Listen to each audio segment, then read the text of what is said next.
giant. It doesn't matter that the giants are on the other side. God is going to give you the power to overcome. Like Joshua said, we are well able to overcome them. Don't you remember what happened? You know, I was reading you Deuteronomy 1. I want to go back to that real quick, where it said where they were dwelling at this moment when he's saying, you're sitting here long enough. Deuteronomy 1, where it says, when they were on this side of the Jordan, in the wilderness, in the plain opposite of Suf. That area, Suf, is the Red Sea.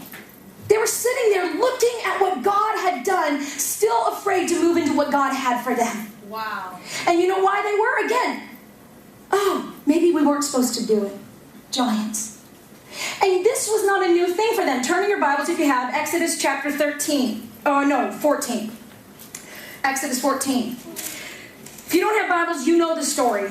God showed this to me recently. Man, it just messed me up in a good way. You ever get messed up in a good way? Yeah. Exodus chapter 14. So, you know the story. Here they are. They're at the Red Sea. God actually brings them to a place where it is now impossible. Anybody ever been there? You think everything's good and all of a sudden you are trapped. You are at a place that literally it is impossible to move forward. Come on. Anyone else ever felt that? And you're like, God, what? How did I end up here? I thought I did everything right. You said, do that. I mean, the Israelites were like scratching their heads. You said to do this. You said to do that. We followed what you said to do. And now we're going to die? Do you remember this story? Do I need to read it to y'all? You remember this thing? So we got Exodus chapter 14. I'm going to read a few of these verses here. Now, starting in verse 1. The Lord spoke to Moses, saying, speak to the children of Israel that they turn and camp before Pi-hahiroth, between Migdol and the sea, opposite of Baal-zephon. You shall camp before it by the sea. For Pharaoh will say of the children of Israel, they are bewildered by the land. The wilderness has closed them in. This is what happened.